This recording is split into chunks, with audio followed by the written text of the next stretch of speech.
मैं त्रिभुवनाथ दुबे इस video lecture में आपका पुनः स्वागत करता हूं। हम पहले पार्ट 1 में objectivity and subjectivity in sociological inquiry इस टॉपिक के अंतर्गत ऑब्जेक्टिविटी के बारे में बात कर चुके हैं और ये सेकेंड पार्ट है इस वीडियो लेक्चर का, और इसमें हम व्यक्तिनिष्ठता या सब्जेक्टिविटी के बारे में बात करेंगे।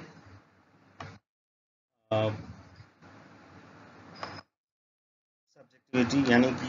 व्यक्तिनिष्ठता, इसके बारे में बात करेंगे। और यह कोटा यूनिवर्सिटी कोटा के बीए थर्ड ईयर के पेपर फर्स्ट का यूनिट सेकंड का हिस्सा है। तो चलिए हम सब्जेक्टिविटी के बारे में बात करते हैं।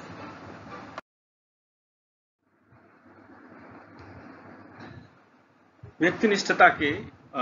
तीन पक्षों के बारे में हम इस वीडियो लेक्चर में बात करेंगे। पहला है कि व्यक्तिनिष्ठता का अर्थ क्या है, इसको समझने का प्रयास करेंगे। फिर इसकी प्रमुख परिभाषा उसको देखेंगे, और लास्टली व्यक्तिनिष्ठता की क्या प्रमुख विशेषताएं हैं और यह सामाजिक अनुसंधान को किस प्रकार से प्रभावित करता है, इसको भी समझने का प्रयास करेंगे।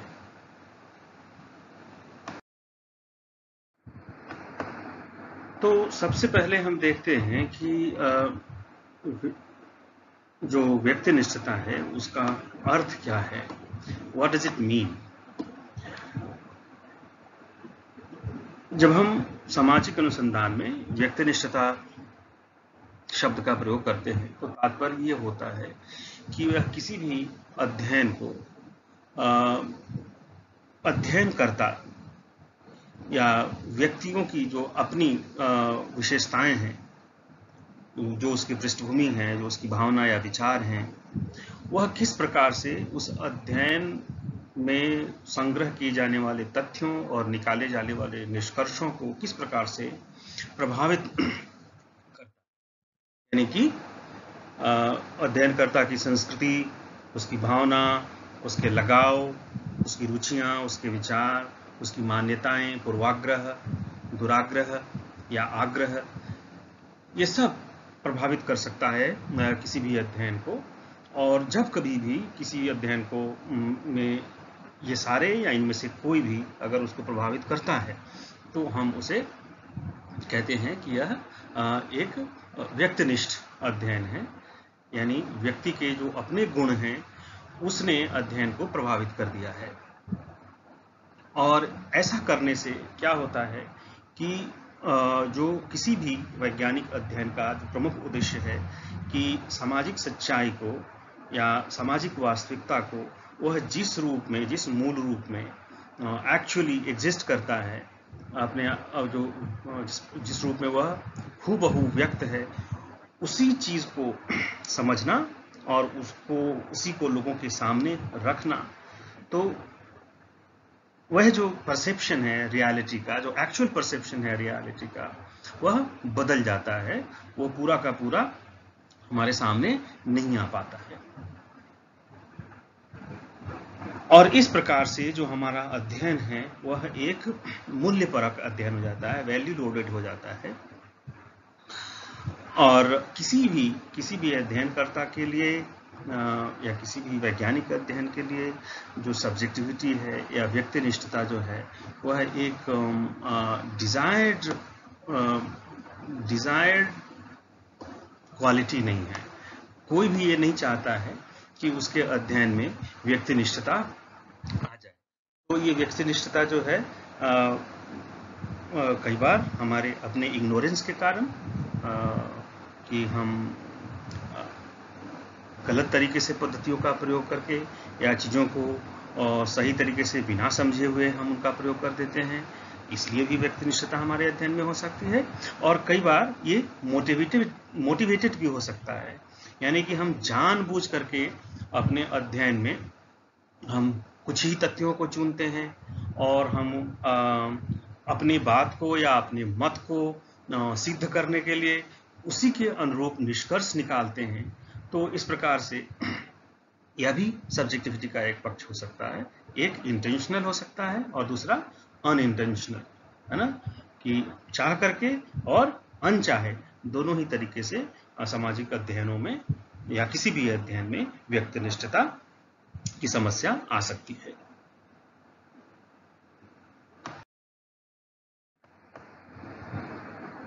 तो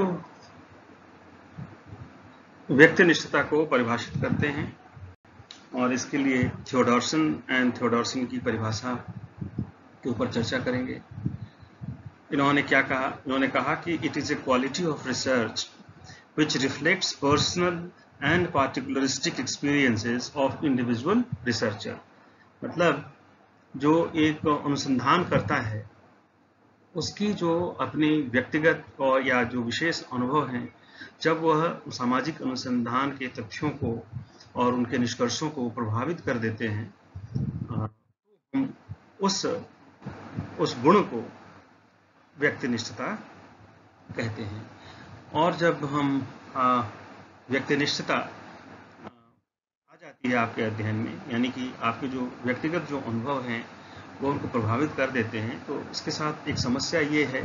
कि जो पर्सनल एक्सपीरियंसेस हैं वो उनका सत्यापन करना, उनको वेरीफाई करना संभव नहीं है। अब चूंकि ये वेरीफाई नहीं हो सकते, तो जो भी आप निष्कर्ष निकालेंगे वो निष्कर्ष जो हैं वो अनवेरिफाइड होंगे, और इस प्रकार से जो आपका अध्ययन है वह एक अवैज्ञानिक अध्ययन कहलाएगा।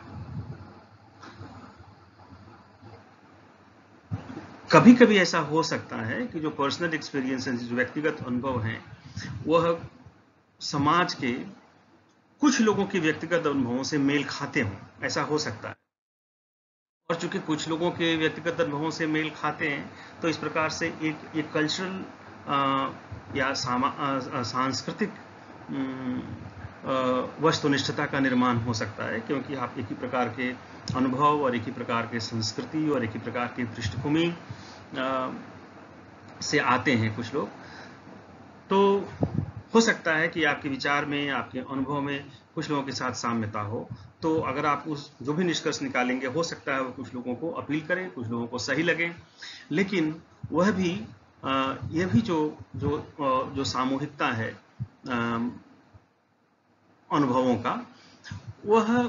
बियॉन्ड ए पॉइंट, एक सीमा के बाहर जो है अंतिम सत्य के रूप में हम उसको नहीं मान सकते, क्योंकि उसके बावजूद भी दूसरी संस्कृतियों के या उसी संस्कृति के भीतर जो दूसरे जनसमूह होंगे जिनकी पृष्ठभूमि और उनका आकलन और उनका अनुभव इससे अलग होगा, वो इसको सही नहीं मानेंगे, उनके लिए सही नहीं होगा। और इस प्रकार से एक जो किसी भी अध्ययन का एक महत्वपूर्ण उद्देश्य है कि आप ऐसे सत्य को खोजें जो सबके लिए सत्य हो, तो सभी उसको सबके लिए समादृत हो, सभी उसको सही माने, तो ऐसा सत्य आप नहीं ढूंढ पाएंगे। और पर्सनल एक्सपीरियंसेस को देखिए कि किस प्रकार से वो हमारे अध्ययनों को प्रभावित करता है। जैसे मान लीजिए कि मैं एक जाति विशेष से आता हूँ, और जाति व्यवस्था के भीतर उस जाति विशेष में होने के कारण मुझे कुछ प्रिविलेजेस, कुछ सुविधाएं मुझे मिली हुई हैं, तो और उस कारण से मुझे जाति व्यवस्था अच्छी लगती है, क्योंकि इससे मुझे फायदा हुआ है। लेकिन जातीय संस्करण में वैसे भी दूसरे लोग होंगे जिनके जाति व्यवस्था के कारण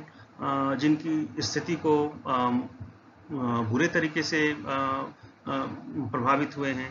या उन्हें लगता है कि जाति व्यवस्था ने उनका शोषण किया है, या उनको जो समाज में सुख सुविधाएं मिलनी चाहिए वह उस जाति व्यवस्था के कारण नहीं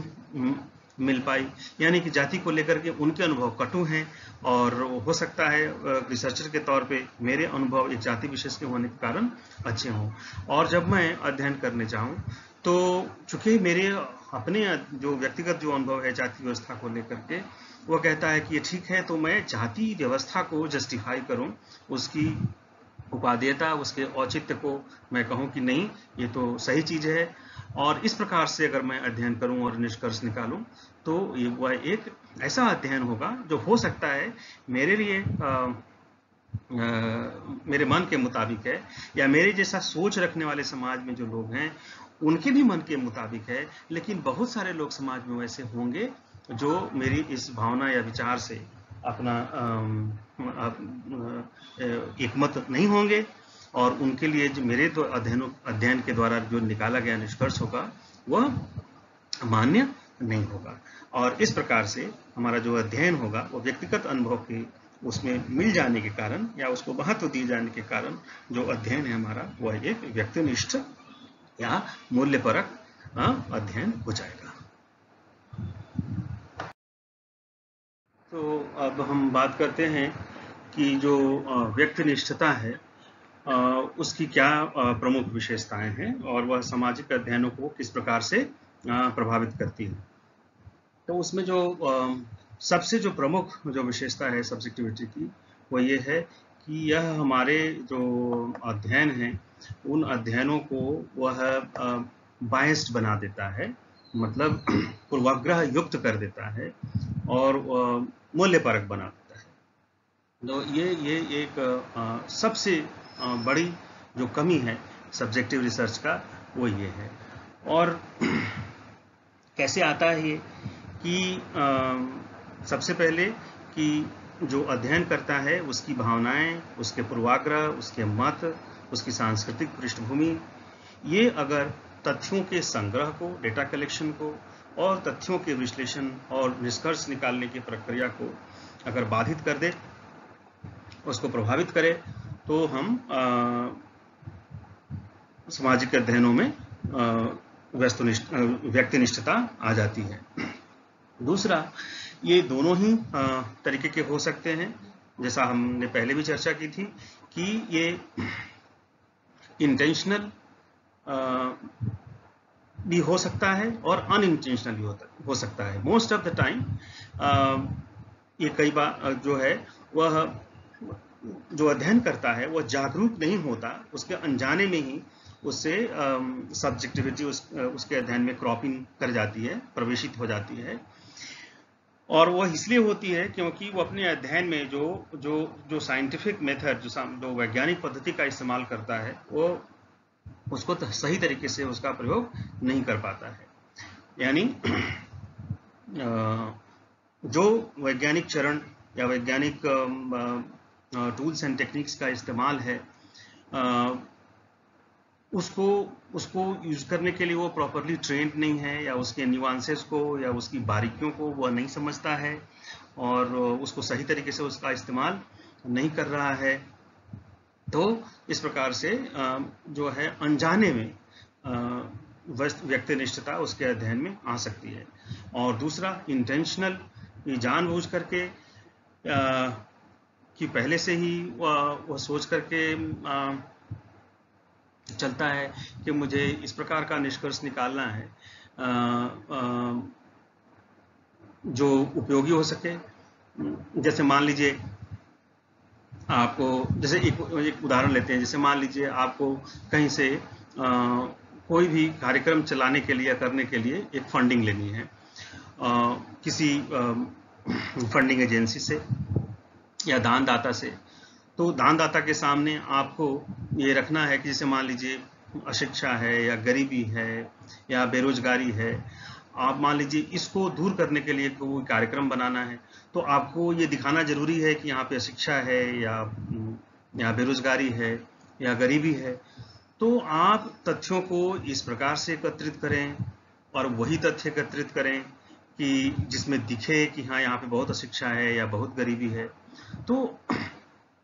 आप पहले से ही आपको मालूम है कि हम इस प्रकार का निष्कर्ष निकालेंगे तो इसका ये उपयोग होगा, और उसको ध्यान में रख करके जब आप अध्ययन करते हैं या निष्कर्ष निकालते हैं तो ये जानबूझ करके इंटेंशनल एक सब्जेक्टिविटी जो है वो आपके अध्ययन में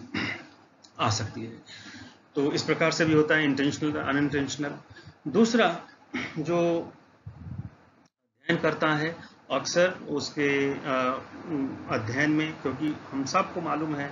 कि हम एक समाज में रहते हैं, एक बिलीफ सिस्टम का हम हिस्सा होते हैं, हमारा एक धर्म भी होता है, हमारी संस्कृति भी है, अपनी परंपराएं हैं, मान्यताएं हैं, और हम उसको दिन रात उनके रहते हैं, उनका प्रयोग करते हैं और हम कई बार उनके अनुरूप ढल जाते हैं और उनको हम ये मान के चलते हैं कि यही बेहतर है, यही अच्छे हैं। और जब भी हमें कोई निर्णय करने की स्थिति होती है तो हम फटाफट अपने अनुभवों के आधार पर तुलना करके हम बताते हैं कि कौन सी चीज़ अच्छी है और कौन सी चीज़ अच्छी नहीं है। तो जो अध्ययन करता है वो हमेशा इन बायसेस को लेकर के चलता है, उसके साथ रहती हैं और बहुत कॉन्शियसली उनको अध्ययन करते समय अपने इन आइडेंटिटीज को, इन पक्षों को अपने अध्ययन से बहुत समझदारी के साथ और बहुत कॉन्शियसली, बहुत अवेयर होकर के, बहुत जागरूक तरीके से इनको दूर करना होता है, ताकि ये किसी भी प्रकार से आपके अध्ययन को, आपकी तथ्यों के संकलन को, तथ्यों के संग्रह को, आपकी बातचीत को और आप विश्लेषण को और आपके निष्कर्ष निकालने की प्रक्रिया को प्रभावित न कर दें। यह भी हो सकता है कि हम समाज के बारे में ये सोचें कि इस समाज में या इस जगह पे कुछ अच्छा होना चाहिए, या क्या अच्छा है या क्या बुरा है, ऐसा मूल्यबोध भी हम सब लेकर के चलते हैं। तो तथ्यों को हम इस वैल्यू जजमेंट के साथ देखें कि हम कौन सा अध्ययन करेंगे तो वो अच्छा रहेगा, या अध्ययन का कौन सा निष्कर्ष निकालना ज़्यादा बेहतर रहेगा, और उससे गाइड होकर के, उससे निर्देशित होकर के अगर हम अध्ययन करते हैं तो कि क्या अच्छा है और क्या बुरा है, इससे प्रभावित होकर के, इसको ध्यान में रख करके अगर हम कोई अध्ययन करते हैं तो वह भी एक वैल्यू लोडेड या पूर्वाग्रहग्रस्त अध्ययन होगा, जिसको हम एक सब्जेक्टिव या व्यक्तिनिष्ठ अध्ययन कहेंगे। और ऐसा भी हो सकता है कि जब हम जो टूल्स एंड टेक्निक्स हैं उनको यूज़ करने के लिए जो पर्याप्त जो प्रशिक्षण या जो अनुभव या इंट्रिकेसी चाहिए वो हमारे पास नहीं है, और जिनके प्रयोग के बिना ऑब्जेक्टिविटी अध्ययन में प्रभावित हो जाएगी या नहीं आएगी, तब भी जो है व्यक्तिनिष्ठता अध्ययन में हमारे घुस आती है। और जैसे मान लीजिए कि ये निर्णय करना कि हमारे अध्ययन की सही इकाई क्या हो, या हमारे अध्ययन के लिए बेहतर जो समग्र है या जो यूनिवर्स है हम जिसको कहते हैं वो क्या हो, उनमें से हमारे अध्ययन की इकाइयों का चुनाव करने का जो तरीका है वो सही तरीका क्या होना चाहिए, हम किस प्रकार से उनका चुनाव करें ताकि जो अध्ययन की इकाइयाँ हो प्रातिनिधिक हो, यानी कि वह पूरे समग्र का प्रतिनिधित्व करें। जो टूल्स एंड निष्कर्ष निकालने के लिए जो टूल्स एंड टेक्निक्स इस्तेमाल करने हैं, उनको जो सलाहियत हो उनको इस्तेमाल करने की, उनको हम गलत तरीके से प्रयोग ना कर दें। जैसे मान लीजिए आपको कहीं पे केंद्रीय प्रवृत्ति की माप ही आपको पता करना है, तो केंद्रीय प्रवृत्ति का एक माप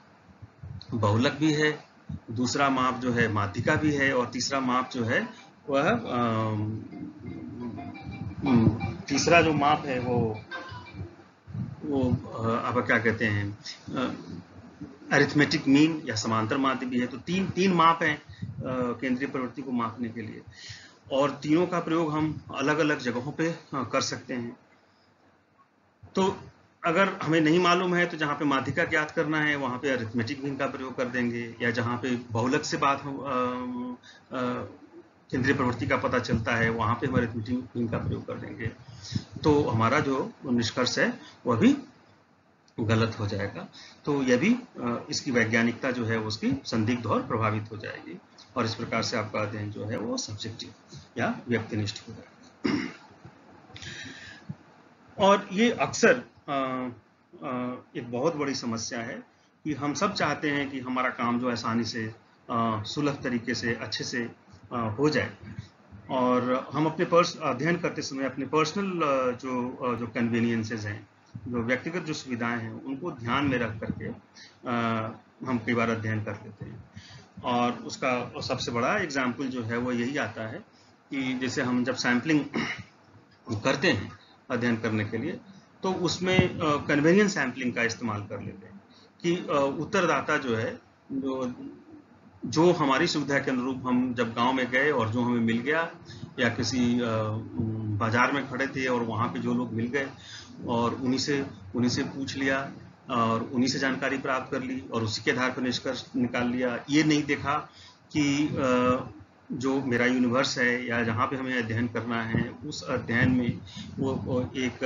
हमें इस प्रकार से नमूनों का या उत्तरदाताओं का चुनाव करना है जो सभी पक्षों का प्रतिनिधित्व करें, यानी सभी के अनुभव और सभी के विचार हमारे अध्ययन में सम्मिलित हों। तो ये करने के लिए वो एक टाइम टेकिंग प्रोसेस है, एक लेंदी प्रोसेस है, एक बहुत जुडिशियस प्रोसेस है और बहुत सोच समझ करके हमें उसको करना होता है। तो उसको अपने काम को कट शॉर्ट करने के लिए कम से कम ऊर्जा, कम से कम मेहनत, कम से कम समय लगे और बचत हो आर्थिक और शारीरिक, तो हम क्या करते हैं कि सुविधाजनक निदर्शन का इस्तेमाल कर लेते हैं, अपनी सुविधा के अनुरूप उत्तरदाताओं से पूछ लेते हैं, जो मिल गया उसी से पूछ लेते हैं। और इस प्रकार से जब निष्कर्ष निकालते हैं तो वो निष्कर्ष जो है वो सही नहीं होता, क्योंकि वह अपने समग्र का या अपने समाज का या जिस क्षेत्र में हम अध्ययन कर रहे हैं उस क्षेत्र का उस पूरा सही प्रतिनिधित्व नहीं करता। तो इस प्रकार से भी उसमें व्यक्तिनिष्ठता आ जाती है हमारे अध्ययन। ये कुछ प्रमुख विशेषताएं हैं सब्जेक्टिविटी की। एक ये भी बहुत महत्वपूर्ण है कि जब हम अध्ययन करते हैं तो कई बार जो हम उसमें ऐसी भाषा का प्रयोग करते हैं जिसके कई सारे दोहरे मीनिंग होते हैं, डबल मीनिंग वाले भाषा होती है, या ऐसी भाषा का प्रयोग करें जो कुछ लोगों के लिए वो वर्जित हो या कुछ लोग उसको सही नहीं मानते हो, हम वैसी भाषा का प्रयोग करते हैं। या निष्कर्ष निकालने के समय हम गलत तर्क लगा करके निष्कर्ष निकाल लें। और अक्सर अध्ययनों में क्या होता है कि हम कुछ ऐसे पारिभाषिक शब्दावलियों का प्रयोग करते हैं और जब हम उन प्रयोग जो कर रहे हैं वो पारिभाषिक हैं, शब्दावली हैं, लेकिन हम उनको बिना परिभाषित किए हुए, बिना ऑपरेशनलाइज किए हुए, जैसे मान लीजिए हमने वर्ग शब्द का प्रयोग किया। अब वर्ग के बहुत सारे मायने हैं, बहुत तरीके से इसको परिभाषित किया गया है। जब मैं वर्ग शब्द का प्रयोग अपने अध्ययन में कर रहा हूं तो हमने उसका कौन सा अर्थ लिया, जब हम वर्ग जब कहते हैं तो उसका क्या तात्पर्य है। जब तक हम उसको प्रॉपरली ऑपरेशनलाइज परिचालित नहीं करेंगे, ऑपरेशनलाइज नहीं करेंगे, उनको सही तरीके से परिभाषित नहीं करेंगे, हम उसको लिस्ट आउट नहीं करेंगे अध्ययन में कि जब वर्ग शब्द का प्रयोग होता है तो अलग अलग लोगों ने इन अर्थों में वर्ग का प्रयोग किया है, लेकिन मैं अपने अध्ययन में जब वर्ग शब्द का प्रयोग कर रहा हूं तो हमारे लिए इसका निहितार्थ या इसका मीनिंग इतना ही है, मैं इससे यही समझ रहा हूं कि वर्ग क्या है। तो इस प्रकार से जो भी पारिभाषिक शब्दावलियां हैं उनका प्रयोग अगर हम सही तरीके से, पूरी तरीके से परिभाषित करके, उनको परिचालित करके अगर हम नहीं करेंगे, तब भी ये गड़बड़ी जो है व्यक्तिनिष्ठता की वो हमारे अध्ययनों में उत्पन्न हो जाती है। ये कुछ प्रमुख विशेषताएं हैं व्यक्तिनिष्ठता की। लेकिन इसका एक इम्पॉर्टेंट टेक अवे ये है जो हमें समझना चाहिए कि सोशल साइंसेस में यद्यपि हम प्रयास करते हैं और कोशिश करते हैं कि उसमें जो वस्तुनिष्ठता आए, लेकिन पूरे तरीके से जो सब्जेक्टिविटी है या जो व्यक्तिनिष्ठता है उसको जो है हम सामाजिक अध्ययनों में उसको पूरी तरीके से खत्म करना हमारे लिए संभव नहीं है, मुश्किल काम है। इसके बारे में हम पहले भी चर्चा कर चुके हैं, क्योंकि कई तरह की परेशानियां हैं उसमें। अभी हमने बहुत सारे कारण गिनाए, कुछ हमारी हो सकता है अपने शिक्षण में या हमारे प्रयोग करने में या हमारे ट्रेनिंग में या प्रशिक्षण में कमियां हो, हम सही तरीके से वैज्ञानिक पद्धतियों का इस्तेमाल नहीं करें। ऐसा भी हो सकता है कि हम जानबूझ करके कुछ गलतियां करें या हम जानबूझ करके पूर्वाग्रहपूर्ण तरीके से चीजों को देखें और निष्कर्ष निकालें, इस कारण से भी हो सकता है। और हो सकता है कि हम बहुत सजग हो करके और इन सभी चीजों को कोशिश करें कि हमारे अपने व्यक्तिगत मत पूर्वाग्रह भी नहीं हो, और हमारी हमारी प्रॉपर ट्रेनिंग भी हो, और अच्छी तरीके से समझ बूझ करके पद्धतियों का चयन करके और हम उसका प्रयोग करें अपने अध्ययन में। ऐसा करने के बावजूद भी सामाजिक अध्ययनों में व्यक्तिनिष्ठता आ सकती है। उसका कारण ये है कि हमारे अध्ययन का जो विषय है वह बहुत ही जटिल है और बहुत ही डायनामिक है। डायनामिक कहने का मतलब है कि वो अत्यंत परिवर्तनशील है और उसके अर्थों के बहुत सारे स्तर हैं, बहुत सारे मीनिंग्स हैं, और वह दृश्य है, वो हमें दिखता नहीं है, हम उसके ऊपर नियंत्रण नहीं कर सकते। कई तरह की समस्याएं हैं सामाजिक अध्ययनों में जब हम किसी विषय का अध्ययन करते हैं। तो इस जटिलता के कारण हम बहुत अवेयर होकर के भी जब हम अध्ययन करते हैं तब भी शायद पूर्ण वस्तुनिष्ठता सामाजिक अध्ययनों में लाना मुश्किल है। और हम इसके बारे में अलग से चर्चा करेंगे कि जब हम सामाजिक अध्ययन करते हैं तो जब ऑब्जेक्टिविटी के लिए हम प्रयास करते हैं तो उस ऑब्जेक्टिविटी को लाने में क्या मुश्किलें होती हैं और किस प्रकार से ये बाधित होती है, इसके बारे में हम अलग से चर्चा करेंगे। लेकिन फिलहाल यहाँ पे इतना ही हम समझें कि हमारे चाहने के बावजूद भी सामाजिक अध्ययनों में व्यक्तिनिष्ठता आ जाती है। तो उसका लेकिन एक ही तरीका ये है कि आप अधिक से अधिक उत्तरोत्तर बार बार प्रयास करके, हमारा प्रयास ये होना चाहिए कि हम किसी तरीके से इस जो व्यक्तिनिष्ठता के जो कारण हैं उनको कम करें और अधिक से अधिक उत्तरोत्तर हम अपने अध्ययनों में वस्तुनिष्ठता की तरफ अग्रसर हों और साथ में ये स्वीकारें भी, इस बात के बारे में अवेयर भी रहें कि हमने हमारे अध्ययन में ये चीजें हुई हैं या ये चीज मैंने किया है और इसके कारण